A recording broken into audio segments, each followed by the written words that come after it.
하나님, 이 시간 주님의 은혜의 보좌 앞에 나왔습니다. 병든 몸을 가지고 나왔습니다. 지친 마음을 가지고 나왔습니다. 실족한 영혼을 가지고 나왔습니다. 더러워진 채로 나왔습니다. 완악한 채로 나왔습니다. 그렇다 할지라도 우리의 모습 그대로를 주님의 사랑으로 품으실 줄로 믿습니다. 품으셔서 우리의 병듦이 나음을 입게 되고 우리의 상함이 치유하게 될 줄로 믿습니다. 이 시간에 연약하고 부족한 종을 통해서도 하나님의 음성을 들려주시고 주의 성령이 우리 가운데 충만하게 임하시사 저마다의 필요한 하늘의 은혜를 충만하게 내려지는 복된 시간 되게 하옵소서. 예수님의 이름으로 기도드립니다. 아멘.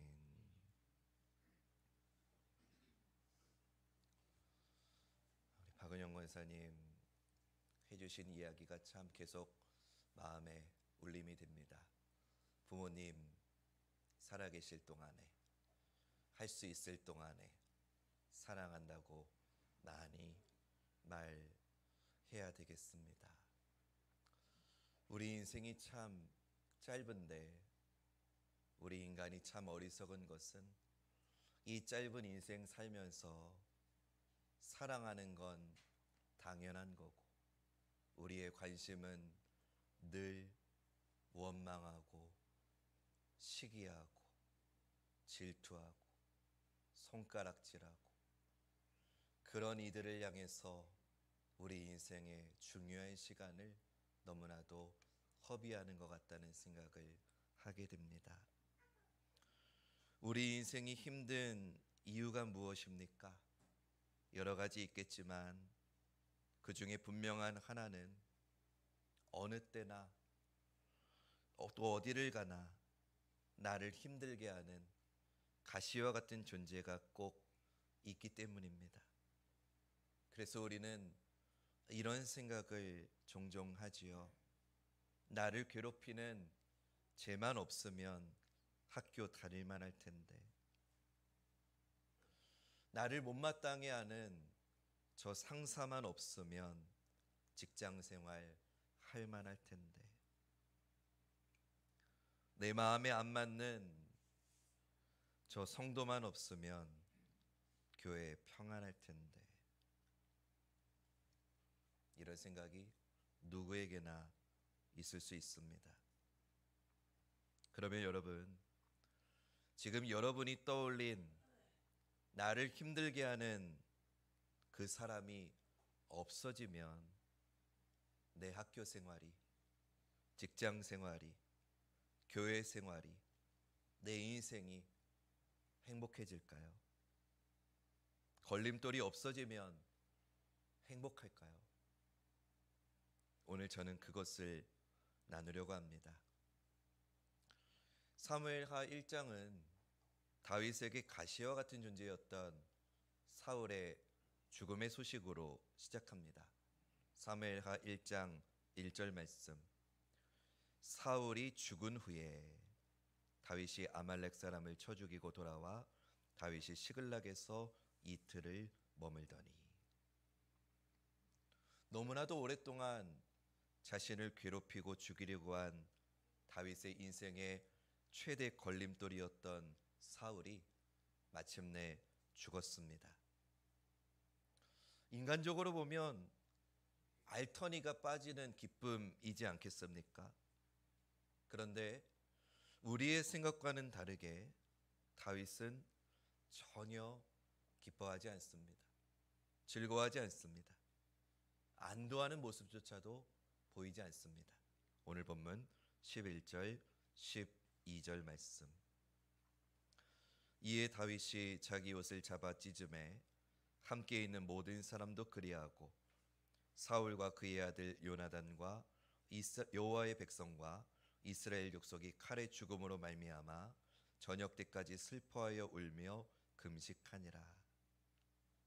다윗은 알터니가 빠진 기쁨이 아니라 오히려 모든 사람들과 함께 극도의 슬픔으로 금식하며 애통해야 합니다. 오늘 본문 10절과 15절 말씀. 그가 엎드러진 후에는 살 수 없는 줄을 내가 알고 그의 곁에 서서 죽이고 그의 머리에 있는 왕관과 팔에 있는 고리를 벗겨서 내 주께로 가져왔나이다 하니라. 다윗이 청년 중 한 사람을 불러 이르되 가까이 가서 그를 죽이라 하매 그가 침에 곧 죽으니라. 심지어 자신이 사울을 죽였다고 주장하면서 그 소식을 전한 이 아말렉 소년을 다윗은 사형에 처합니다. 사무엘하 1장 17절과 18절 말씀. 다윗이 이 슬픈 노래로 사울과 그의 아들 요나단을 조상하고 명령하여 그것을 유다 족속에게 가르치라 하였으니 곧 활 노래라. 야살의 책에 기록되었으되. 게다가 다윗은 사울과 요나단을 위한 조가를 지어서 유다 족속에게 가르치도록 명령합니다. 그렇게 온 나라가 함께 슬퍼하는 국장으로 사울의 장례를 치렀습니다. 사울의 죽음을 대하는 다윗의 모습은 현실에서 나를 힘들게 하는 그 걸림돌이 없어졌을 때 대부분의 사람들이 보여주는 모습과는 너무나도 다릅니다. 걸림돌이 없어지면 행복해야 되는데 다윗은 그러지 않았습니다. 어떻게 그럴 수 있었을까요? 답은 이렇게 추정할 수밖에 없을 것 같습니다. 다윗은 사울을 자기 인생을 힘들게 하는 걸림돌로 보지 않았던 겁니다. 사울이 자기 인생의 걸림돌이 아니었기에 사울의 죽음이 기쁨이 되지 않았던 겁니다. 여러분, 이것은 오늘 우리에게 굉장한 영적 메시지가 된다고 저는 생각합니다. 사실 사울은요, 다윗의 인생을 망친 적이 없어요. 우리가 이거를 볼 줄 알아야 돼요. 사울이 다윗을 평안하게 했다는 말은 아닙니다. 사울은 분명히 다윗의 인생을 방해했습니다. 사울은 다윗에게 두려움이었고 고난이었고 또 다윗이 믿음을 포기할 정도로 감당하기 어려운 고통이었지요. 그러나 다윗에게는 역설적이게도 다윗은 사울로 인해서 더 큰 복을 누렸습니다. 다윗은 사울이 자신을 괴롭힐 때마다 간절히 기도하며 하나님께 더 가까이 나아갔습니다. 사울이 주는 시련으로 인해서 하나님의 말씀을 기억하고 그 말씀으로 위로와 소망을 얻었습니다. 그리고 그 위기의 순간마다 도우시는 하나님의 은혜를 경험했습니다. 사울로 인해서 오히려 하나님과 함께하며 하나님의 은혜를 경험했으니 이보다 더 큰 복이 어디 있겠습니까? 사울은 다윗에게 걸림돌이 아니라 하나님과 더 가까워지도록 돕는 디딤돌이었습니다. 사울은 다윗을 올가매는 억압의 줄이 아니라 오히려 하나님께 더 견고히 붙어 있을 수 있도록 묶어주는 은혜의 줄이었습니다. 사울이 다윗의 인생의 고난인 줄 알았는데 오히려 복이 된 것입니다. 사실 다윗의 인생을 망친 건 사울이 아니고요, 다윗 자신의 욕망이었습니다. 승승장구하던 다윗이 어느 날 낮잠을 자고 일어나서 왕궁 옥상을 거닐다가 육체의 정욕을 다스리지 못해서 간음을 저지르게 되지요. 그리고 그 간음죄를 덮으려고 거짓을 도모하고 결국 살인을 저지릅니다. 다윗의 인생을 망친 건 다른 누구가 아니라 바로 자신의 욕망이었습니다. 사랑하는 여러분, 기억하십시오. 나를 망치는 건 힘든 상황이 아닙니다. 나를 괴롭히는 건 다른 사람이 아닙니다. 언제나 나를 망치는 건 내 안에 뿌리내린 타락한 죄의 본성이라는 것을 기억하시기 바랍니다. 사울이 다윗을 망친 게 아니라 다윗 안에 있는 죄의 뿌리가 다윗의 마음을 장악해서 하나님 말씀에 귀를 막게 한 거예요. 하나님을 외면하게 한 거예요. 결국은 하나님으로부터 멀어지게 했다는 것을 우리는 기억해야 됩니다. 사울이 없어졌다고 해서 그를 괴롭히고 고통스럽게 했던 현실의 문제가 해결됐다고 해서 다윗의 인생이 더 행복해진 게 아니에요. 사울이 살아있다고 해서 다윗이 비참한 거 아니고요. 반대로 사울이 죽었다고 해서 다윗이 영광을 누리게 된 것도 아니에요. 다윗의 인생의 가치를 결정하는 건 사울이 아니에요. 언제나 다윗의 인생을 결정하는 분은 하나님이셨죠. 그가 하나님과 함께 했을 때 그때는 영광스러운 삶을 살았고, 반대로 다윗이 하나님을 떠났을 때는 비참한 인생으로 무너졌다는 걸 우리는 기억해야 됩니다. 사랑하는 여러분, 지금 여러분에게는 무엇이 가장 큰 걸림돌입니까? 무엇이 여러분의 인생을 비참하게 하고 무엇이 여러분에게 고통과 슬픔을 준다고 생각되십니까? 여러분은 지금 무엇을 가장 걱정하고 있습니까? 건강입니까? 경제적인 어려움입니까? 물론 현실의 고통이 우리를 힘들게 하지요. 그래서 우리는 이런 기도 많이 합니다. 하나님, 이 문제만 해결해 주시면 제가 앞으로 하나님 잘 믿을게요. 저도 지금 고통 중에 있는 우리 성도님들의 회복을 위해서 매일 새벽마다 하나님 고쳐달라고, 회복시켜달라고 기도합니다. 그러나 여러분, 우리를 괴롭히고 우리를 무너뜨리는 진짜 고통은 환경이 아니에요. 사람에게 있는 게 아니에요. 다른 데 있다고 성경은 우리에게 계속 그거를 말해줍니다. 요셉 시대 때 야곱 가족을 포함한 이스라엘 사람들이 가뭄과 기근이라고 하는 현실의 고통에 빠졌지요. 하나님은 그때 요셉을 준비시키셔서 그들에게 풍성한 곡식이 있는 애굽 땅으로 그들을 불러들이십니다. 문제를 해결해 주셨습니다. 이스라엘 백성이 애굽의 종이 되어서 이 고통에서 우리를 좀 건져달라고 간절히 부르짖었을 때 하나님은 모세를 준비시키셔서 그를 통해 이스라엘 백성을 애굽에서 건져 주셨습니다. 문제가 해결된 겁니다.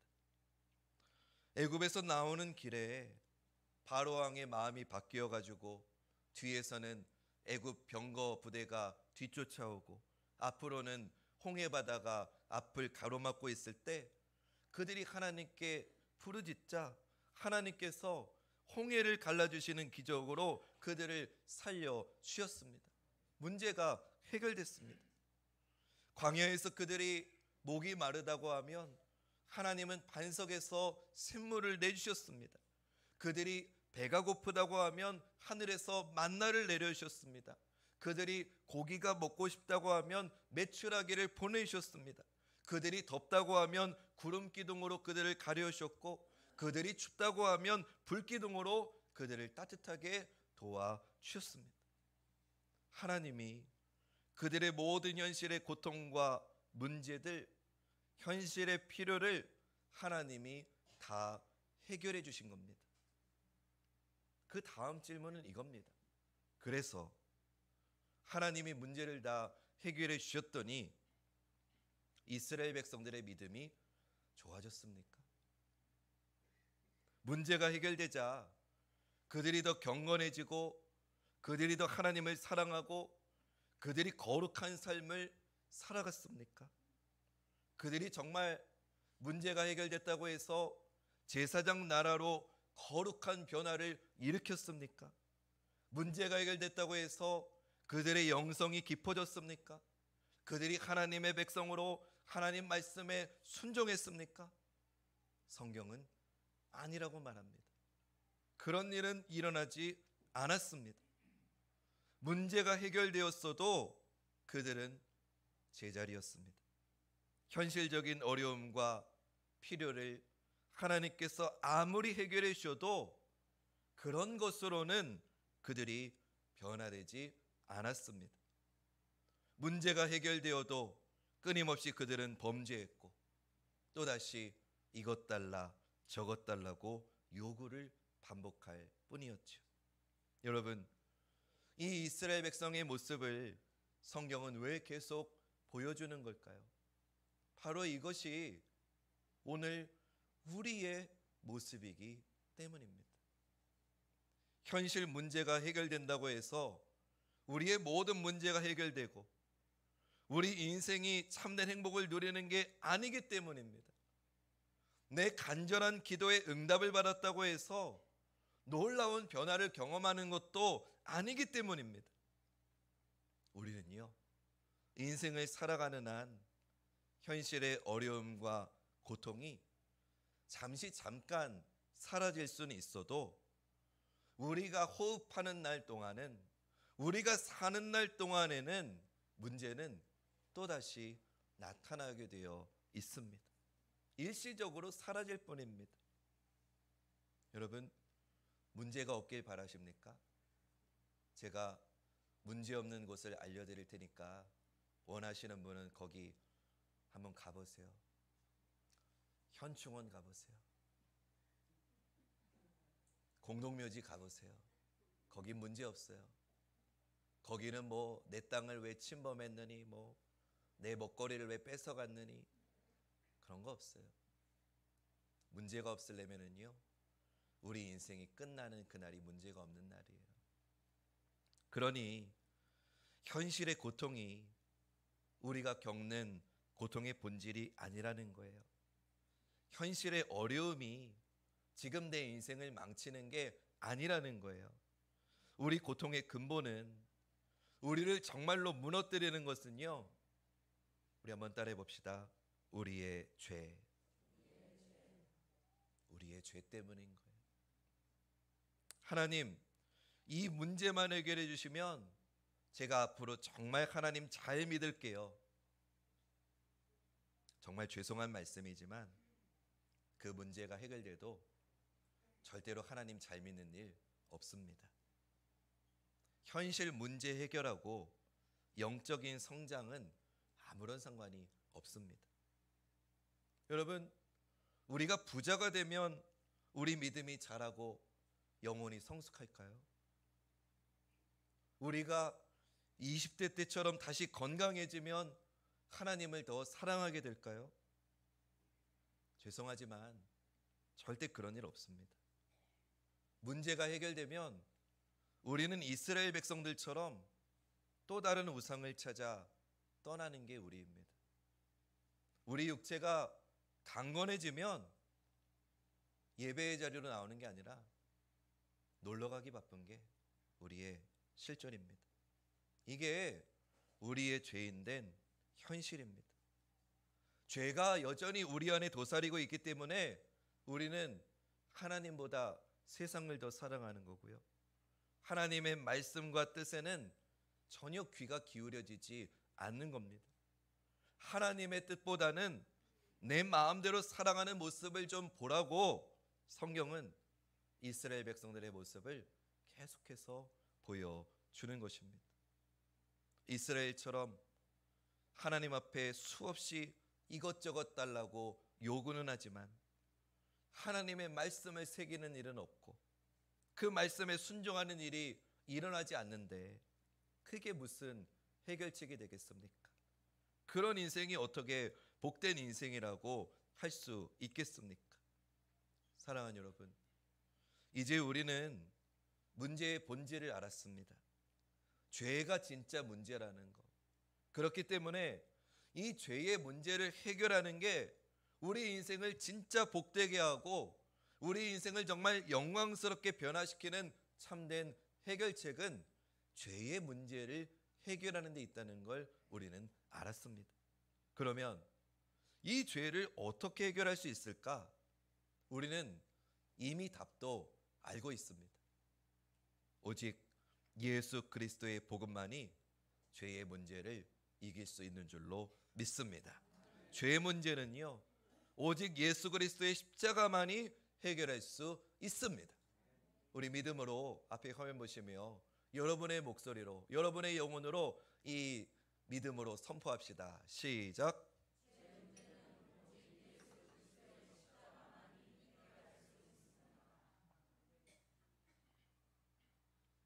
복음으로부터 모든 거룩한 변화가 시작이 되는 겁니다.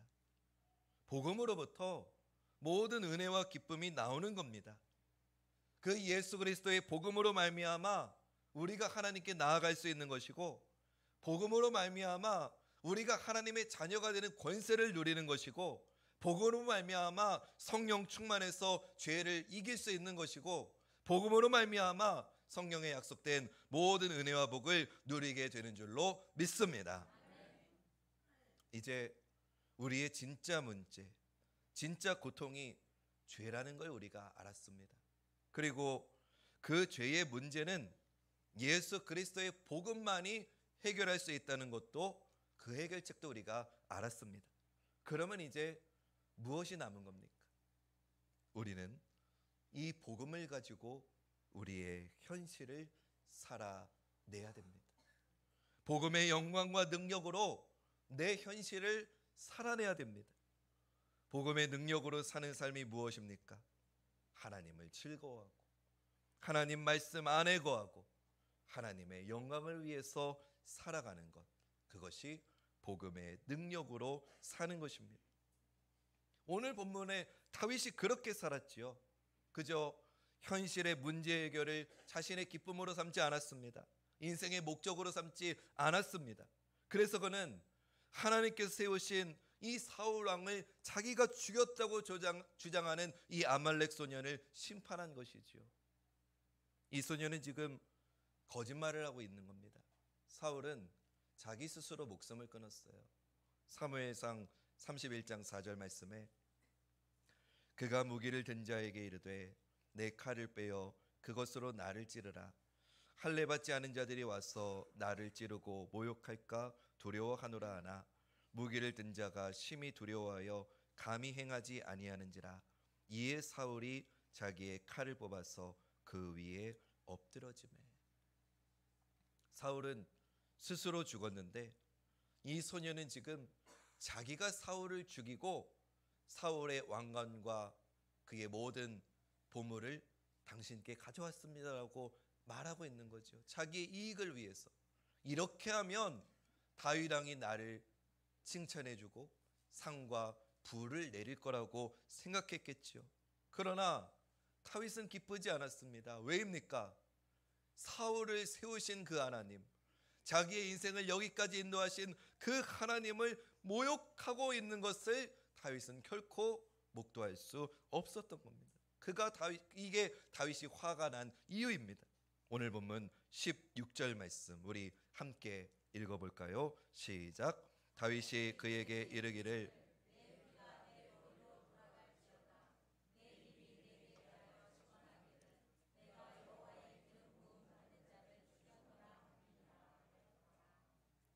다윗은요, 이 아말렉 소년이 제가 사울을 죽였습니다.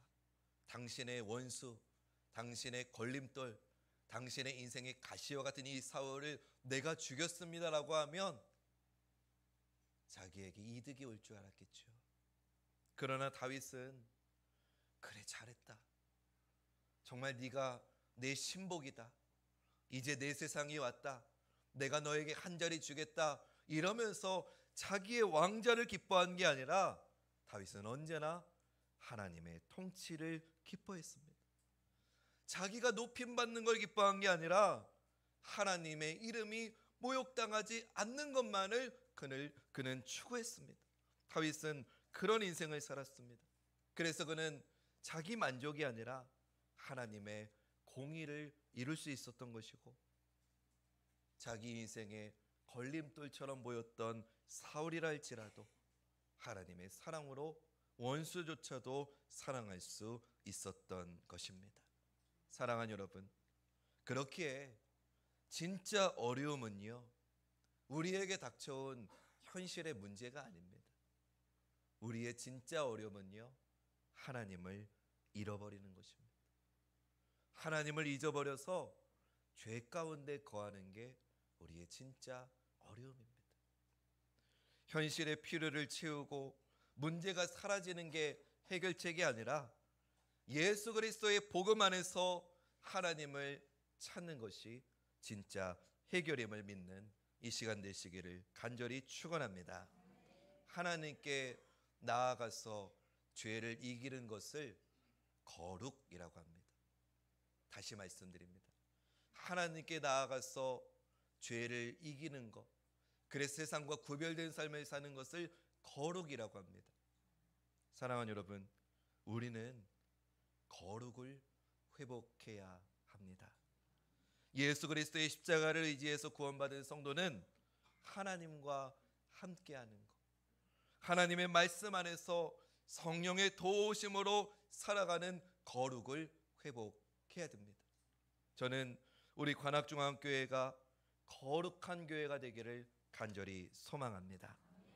주님의 말씀만이 선포되고 주님의 뜻만이 이루어지고 주님만을 따르고 주님을 닮아가는 그 주님의 제자들이 우리 교회에서 태어나고 길러지는 거룩한 교회가 되기를 간절히 소망합니다. 저는 여러분들의 가정이 거룩한 가정이 되기를 소원합니다. 저는 우리 사랑하는 성도님들 한 분 한 분이 성도, 말 그대로 거룩한 주님의 백성이 되기를 주님의 이름으로 축원합니다. 여러분, 교회를 망하게 하는 게 뭐라고 생각하십니까? 무엇이 교회를 무너뜨리는 거라고 생각하십니까? 눈에 보이는 게 교회를 망하게 하는 게 아니고요, 교회는요, 거룩을 잃어버리면 망합니다. 거룩을 잃어버린 교회는 결코 주님의 도구로 쓰임을 받을 수가 없습니다. 그런 의미에서요, 우리 관악중앙교회 예배가 거룩해져야 될 줄로 믿습니다. 사람이 드러나고 사람이 좋아하는 예배가 아니라 오직 하나님의 뜻만이 드러나고 오직 강단에서 복음의 말씀만이 선포되고 오직 하나님만 영광 받으시고 성령 충만해서 우리 모두의 삶이 하나님 앞에 복된 예배자의 삶이 되는 거룩한 예배가 되어야 될 줄로 믿습니다. 그리고 그런 의미에서요, 우리의 기도가 바뀌어야 됩니다. 하나님, 이것 주세요, 저것 주세요, 현실의 필요를 요구하는 것만이 아니라 기도를 통해 죄를 이기게 해달라고, 하나님의 뜻을 깨닫게 해달라고, 하나님의 나라를 이루어가는 우리가 되게 해달라고 기도하는 기도의 용사가 하나둘 일어나는 우리 교회가 되기를 축원합니다. 또다시 그런 의미에서 우리의 말과 행실, 우리의 언행이 거룩해져야 됩니다.